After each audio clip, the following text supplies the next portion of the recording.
bandiraɓe sehilaɓe musidɓe fulɓe renduɓe on calminama on jurama on jarama kadi on jettama no fewi on ñaganama jaam Allah bajjo baɗowo ko weli ɗum taw hay goto firtata bisimilla moon e hayangoji men hande ko talata hawra e balɗe 16 e lewru korse hitande ujunnaje 2026 ruɓindo moon jaydeji arti gam to gande on koɗi piriɗi pirtiɗi cariɗi caktiɗi e nde ɗo ñalande kawguel sa yiiɗi mbiya fukko kosguel hakkude kippu Sénégal e kippu France ko hande tigui ɗum waɗata si waktuji jeeɗiɗi kikiɗe jonti ɗo e nder Sénégal ha taki jaydeji kewɗi garti hen no hannirta ni jayde Le Soleil windi ko coupe du monde 2026 France Sénégal ce mardi à 19h GMT jayde Le Soleil windi ko desewal aduna hitande ujunnaje 2026 lesdi France e lesdi Sénégal maɗi pottit hande si waktuji jeeɗiɗi kikiɗe jonti jayde nde ɓisdi hen que le coq au menu des lions ina wayno jayde nde yiɗi wi ko si mbarodi ñaami goriyalde daw ko ɗum foti ina wayno tigui tigui noon omo ganduɗa kam jogui hande jagorgal pangal e sukaɓe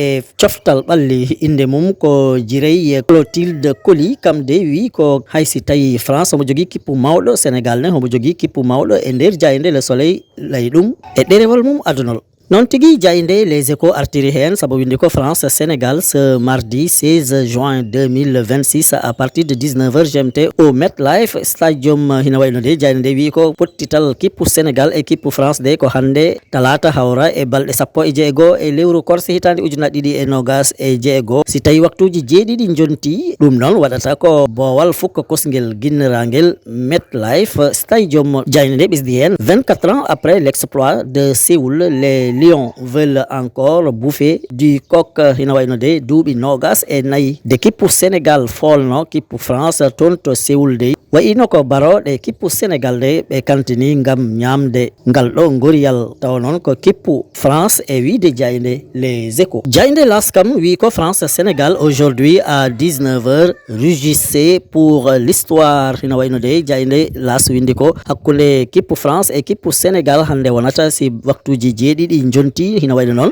jayde nde wi ko yo baroɗe kippu Sénégal nguur e dow goriyal kippu France noon tigui jayde nde windiri ɗum omo ganduɗa ka woni eltowo kippu Sénégal inde mum ko Pape Thiaw kam de wi e nder jayde As ko hande gandaten tigui tigui ko Sénégal pesata e si noon ko Sénégal jarata e ngal ɗon pottital hakkude mumen e lesdi France noon tigui jayde nde windiri ɗum Pape Thiaw on verra la vraie version du Sénégal e wiide jayde L'As jayde enquête artiko e alhaali omo ganduɗa kambo yowi e ñamande suuɗade ko wiyete ko dette cachée hina wayno noon Ousmane Sonko de yaltini hen tigui tigui konngol ngol ganduɗa hina wayno de kala ko wino hen ɗum kam ɗum nunɗani e wiide jayde enquête jayde nde windi ko dette cachée aveu d'Ousmane Sonko la revanche posthume de Moustapha Ba hina wayno jayde enquête yiɗi wi ko haysi tawi omo ganduɗa ka woni Moustapha Ba kam hawrino e laƴal joguinoɗo ɗo jagorgal jowetingal e koppareje e si noon ngaalu e ɓamtare e dañal woni ministère des finances ina wayno noon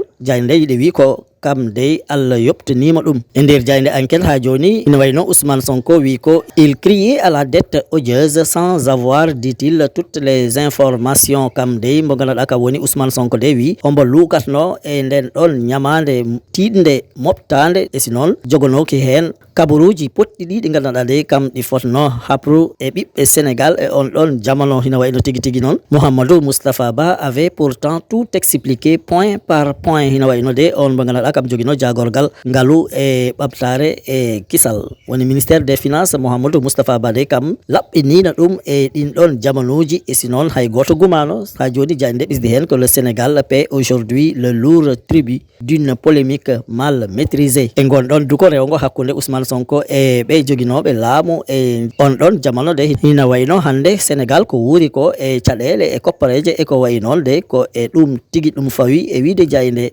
l'enquête. Jayndé le Parlement winde et derewol mum adunol ko Ousmane Sonko répond à l'opposition sur sa réintégration à l'Assemblée nationale. Hina wayno Jayndé wi ko Ousmane Sonko de jaabima ɓe ganduɗa kamen kedi e landaji politique kucciɗɗi e laamu tawa noon ina yowati e nattugol mum e suudu sarɗiji woni Assemblée nationale du bon usage du Conseil constitutionnel. Ina wayno kam on mo ganduɗa kam woni Ousmane Sonko hoorejo hande suudu sarɗiji woni président de l'Assemblée nationale wi yo suudu ñawirdu ɓurdu tow yoweti eno Sénégal yahanirte woni Conseil constitutionnel de yo mbo jogore ni no mbo foti jogore e si noon yo mbo darorane ni no mbo foti darorane ha tigi tigi fof fa yeeso e wiide Jayndé le Parlement. Jayndé yor tigi hen ko les vérités crues du nouveau maître du perchoir. Hina waylo omo ganduɗa kam jooɗi hande e hoore jappere suudu sarɗiji woni Ousmane Sonko de yaltini gongaji ɗi ganduɗa de ko gongaji tiɗɗi yowati e ko nattini ɗum ko toon to suudu sarɗiji woni Assemblée nationale. Jayndé ɓisdi hen ko pas de chèque en blanc au chef de l'État ni au gouvernement. Kam Ousmane Sonko de wi laamu ngu ha tengti omo ganduɗa kam woni hoorejo lesdi Sénégal de accirtake hombo waɗa ko weeli ɗum kam yo gouvernement mum wi tigi tigi ma ɓe ƴeewe ma yurne ko ɓe mbaɗata ko tawi tigi tigi hino yowati e ko ɓiɓɓe Sénégal poti heɓ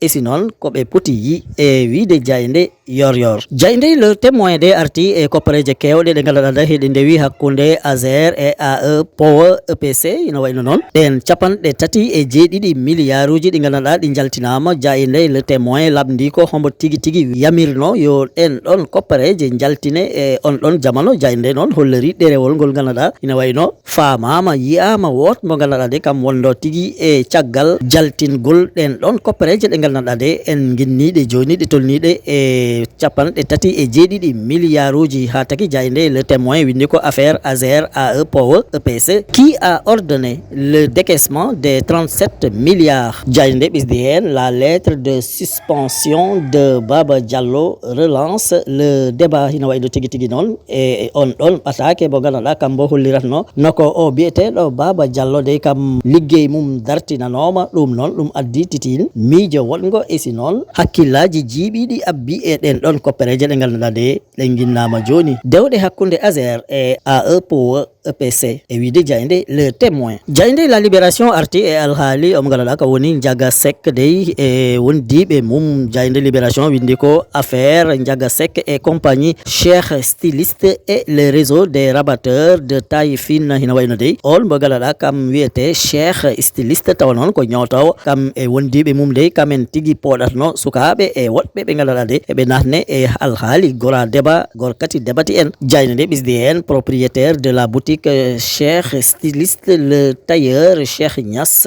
qui a avoué des rapports sexuels avec Ndiaga Seck, lui envoyé aussi des photos de jeunes hommes présentés comme des tailles fines pour les brancher. Hina wayno de on mo ganduɗa kam ji o boutique biyeteɗo Cheikh styliste kam ñotowo o biyeteɗo Cheikh Niass dey jaaɓi kam hombo lelodatno e omo ganduɗa kam woni Ndiaga Seck e si noon homo ɗum neldatno hayangoji e photoji ɗi ganduɗa de ko sukaɓe ɓe ganduɗa sewɓe ɓe mawnani ɓe jajani ɓe kewani doole wiide ɓen de heɓe poti jille e on ɗon alhaali e wiide Jayndé la libération. Gasnirten ko o bone mo ganduɗa kam mbo kewi toon to Ndar ha taki Jayndé source a windi ko drame à Saint-Louis où un immeuble s'est effondré. Hina wayno de e on ɗon bole addi mbo ko huɓere mawde nde ganduɗa de kam le murɓoti toon to Ndar ha taki nayo kawri hen e laƴal e wiide Jayndé source a noon tigui windiri ɗum 4 morts et plusieurs blessés. Hina wayno de e nden ɗon huɓere murɓitinde ha nde yani hewɓe dañi hen gañanɗe e si noon hewɓe fotatɓe e nayo kamen tigui dey kawri hen e laƴal. Hina wayno noon ɓeɓe ganduɗa kamen kawri hen e laƴal woto biyeteɗo tigui tigui Fallou Diagne, Mariétou Bey Diouf, Pape Daouda Diouf e Papa Diagne kamen fof dey kawre e laƴal e wiide Jayndé source a. Bandiraɓe sehilaɓe ɗum wonɗo seeɗa e komin gaddanno on e ko Jayndeji ɗi dawi ɗi bindi hande ha sanga goɗɗo so weeli Allah joom baɗe e bawɗe o.